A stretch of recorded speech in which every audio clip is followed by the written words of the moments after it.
Hello one and all. Welcome back to the it was the RimWorld Restart on Death series, but as we all know, last episode, Laz ended up dying. Although, even with Laz being dead, it seems that a few of you want me to continue this series, and a lot more of you seem to agree with that, and I personally agree as well.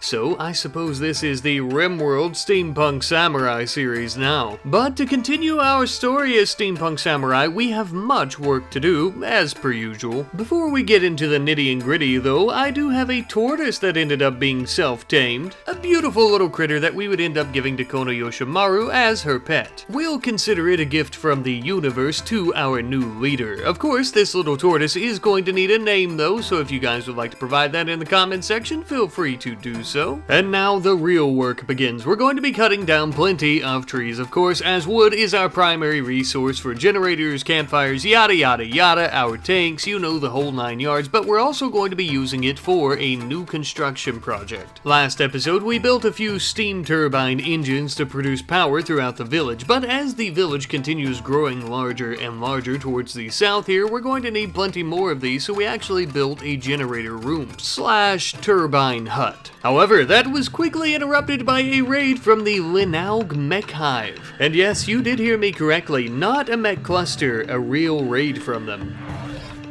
So far, we've only dealt with the mech clusters. This is actually our very first actual raid from the mech hive itself, and it would appear that they've sent an entire army of Militors. With them in such close proximity, we didn't have enough time to get enough people into the tanks to ensure that they had a driver and a gunner. Not that the steam would have really done much to the mechs anyhow, so we ended up going out and ramming the absolute shit out of them. As you all well know, this is a favorite tactic of ours, and normally after running over tens of enemies, they'll start to flee.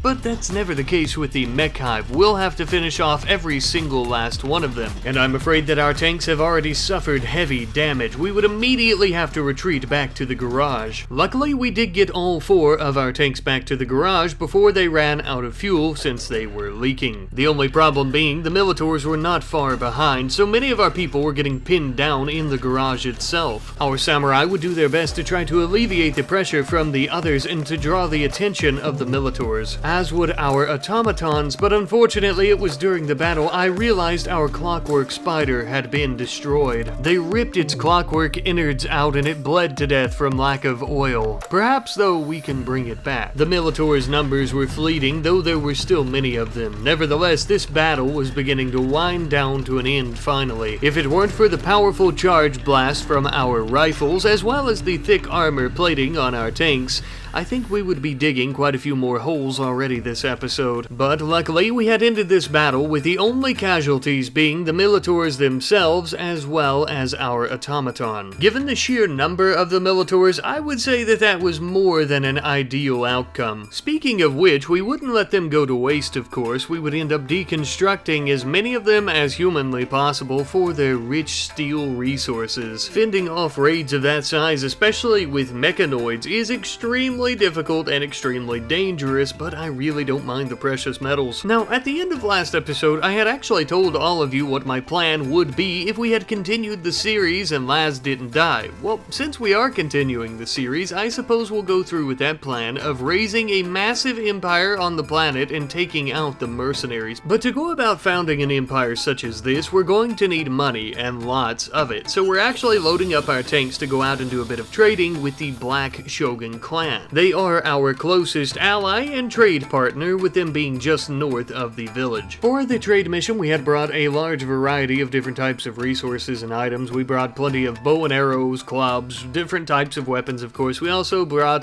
plenty of herbal medicine and many different types of leathers. So much, in fact, that we would actually have to trade with 2 separate settlements. However, as we were heading to the second Black Shogun clan settlement, we had a bit of an ambush. A Neanderthal gentleman stopped both of our tanks right in the middle of the road and demanded that we hand over our charge rifle. Well, he is a Neanderthal after all, dumb as rocks but brass balls. Without an ounce of fear, he approached both of our tanks and started trying to stab them with his little spear. This went how you would expect.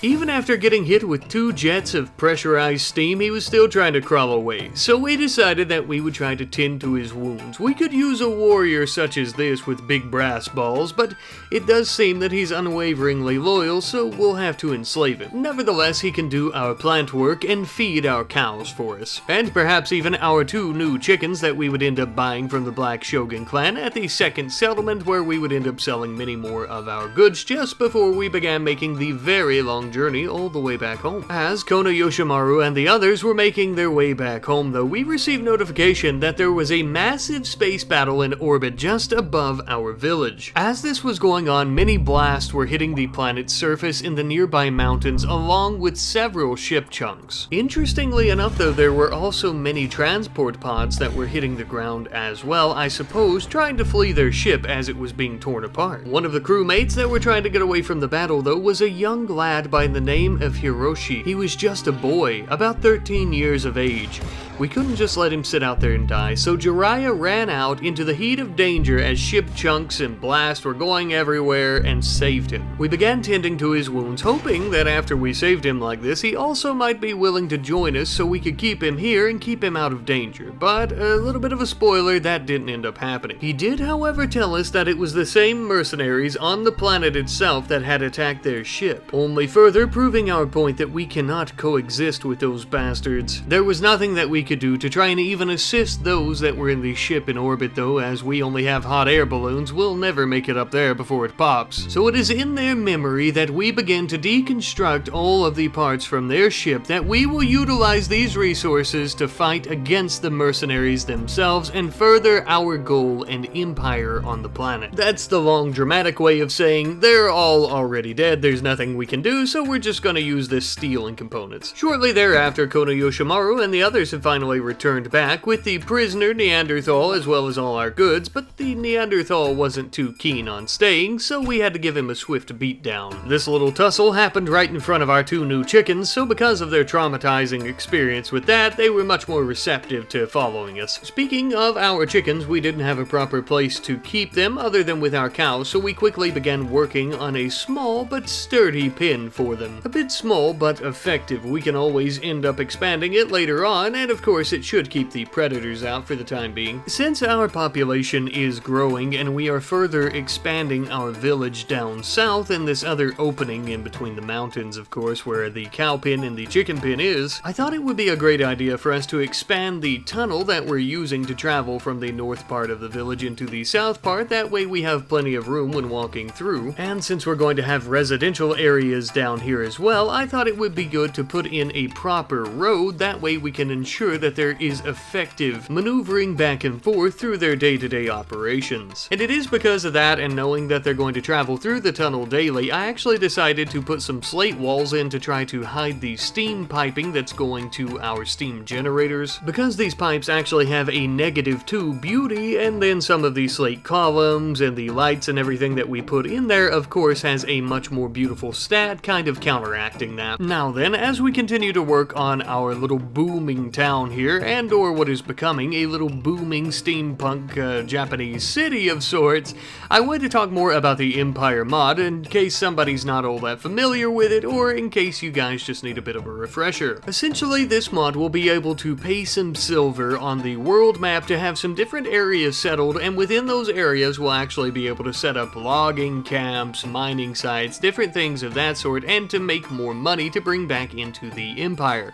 And with each of those settlements we can also create our own units, such as other samurai and yada yada. I think that kind of sums it up, and I just want to give a little refresher though, because we are going to be doing that in just a moment. But first, before we do that, we have a war merchant coming from the Black Shogun clan, which was exactly what we wanted, I might add, as doing a bit of trading with him would surely make us a good bit of silver that we would be able to spend on this new settlement that we're going to create. We ended up making just under 1,000 silver silver off this little parlay. Not to derail, but I wanted to throw this in because I ended up forgetting to mention it later on, but because I couldn't figure out how we could resurrect our little clockwork spider, I decided to put him in the crypt with all of our other fallen friends for now. I'm fairly certain there's a way to do it, I'm just not really sure how. Back to the Empire though, we can actually begin by choosing two separate traits for our Empire and the folks under it to follow. I ended up choosing for our first trait the Expansionist trait because our first settlement will be free, allowing us to spend money on other things, and the settlement starts at a level of 2, allowing us to build more construction projects and also have a larger military for it. For our second trait, I would choose the Feudal trait because it allows us once per season to request an experienced mercenary to join our colony at the main settlement, which will be incredibly crucial if we plan on taking out the space mercenaries. And with that, my friends, we will be able to settle our very first village. Now, our first village is going to need a lot of work, most of which I, of course, will be doing, but there is something that I need you guys to do for the village. It needs a name. I know how much you guys love to name things for us, and I would love to request your assistance in the matter. First things first, I ended up changing the icon color to a purple, something that would actually suit our clan. With that being finished, I would now begin to work on the actual construction projects of this village, such as a mines, as it is in quite the mountainous region, and that will be the main production. I would then begin assigning all of the workers to the mine, or as many as I could, because over-assigning them would actually cost us more than what it's worth until we get a few more projects completed. Currently, as it stands, we'll be making 150 silver every 4 or so days in taxes off of this settlement. Now, this is only our first settlement. There's not really much going on here except a little bit of mining,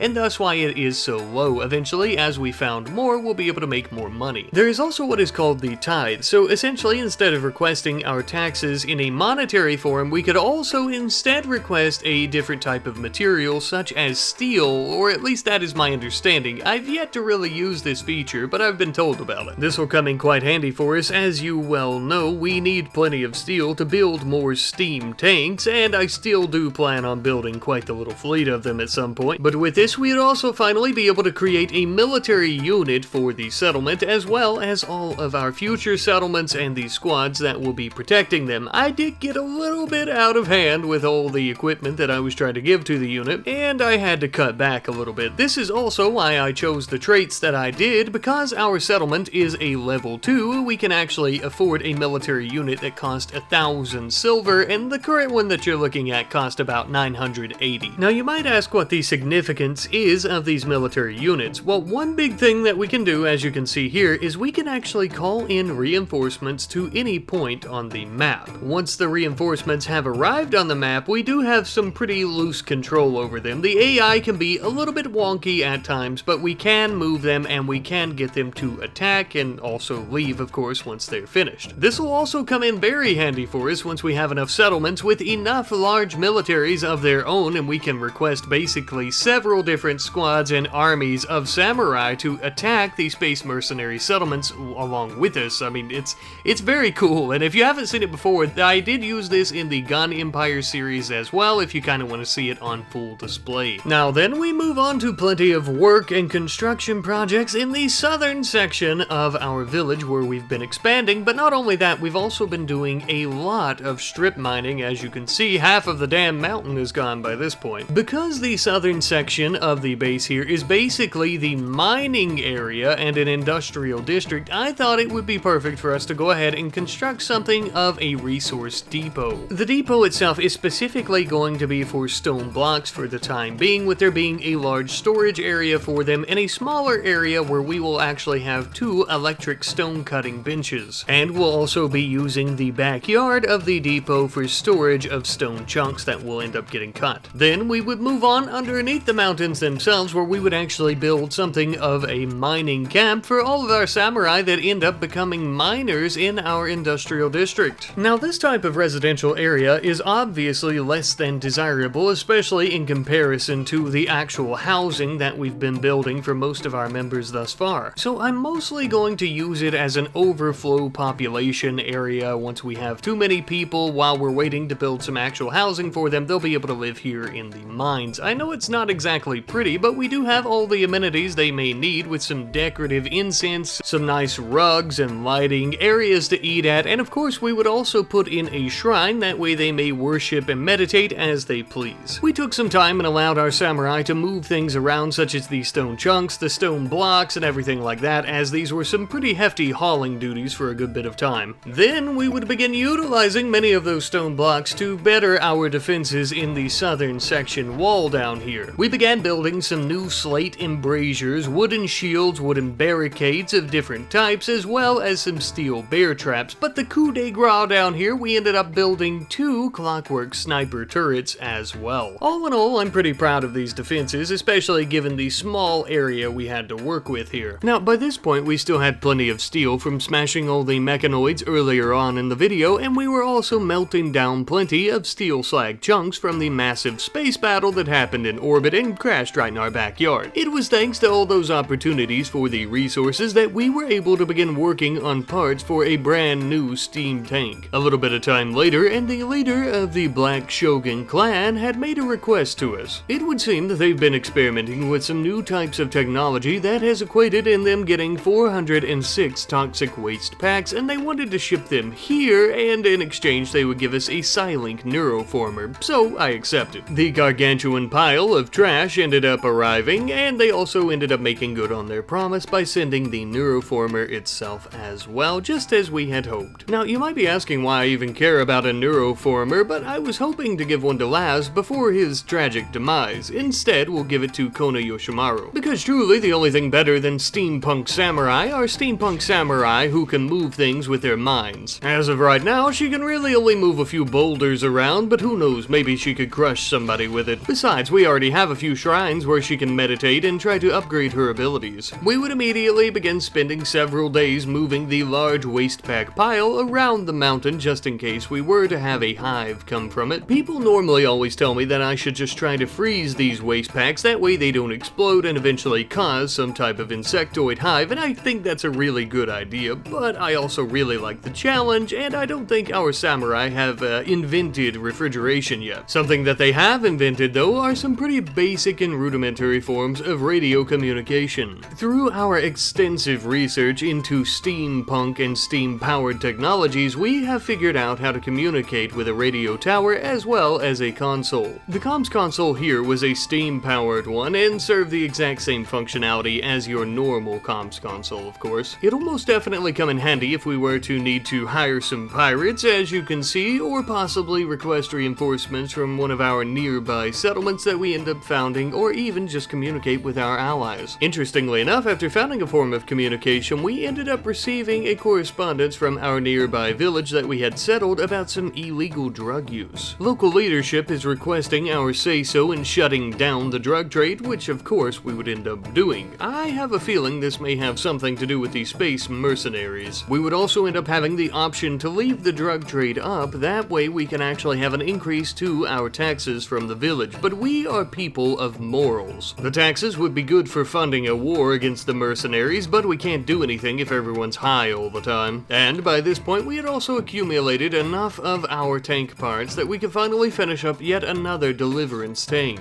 It goes quite nicely with our fleet, and it, as well as our Fuji deliverance tank, will be perfect for burning down any wooden structures. And of course, feel free to name it in the comments. Thinking about all those toxic waste packs also got me thinking about the time that we had an infestation under the mountains here in our mines, and how shitty that would be if we had a bunch of people living under there when it happened again, so I decided to wall it off. Because of course we can't totally eliminate or rule out the chance of yet another infestation happening under there in the mines, we can really only try to mitigate the damage that is caused by it, and this way they won't be running around all willy-nilly and we'll be able to funnel them through the middle here. It also gave the mines a more uniform look, I think. Our eggs for our chickens had finally hatched, and we had plenty of baby chicks, which also means that we have plenty of protein. As per the usual, we began butchering all their poor little corpses. But now we can make a chicken pot pie, so potato, tomato. But as this episode comes to an end, I want to thank you all ever so much for watching, and I hope you all have enjoyed, and it sure seems like most of you are really enjoying this series, and thus why we are going to be continuing it even after Laz's tragic passing. Truly though, I do have to say that I'm quite glad everybody wanted me to bring the series back, because this is probably one of my favorite series series, and especially favorite mod packs that we've used in a very long time. I did want the episode to be a little bit longer, probably close to 25 minutes to 30 minutes or something like that, but the problem is I'm quite afraid that we'll end up getting people killed or lose more tanks before you wonderful people have an opportunity to give them more names, so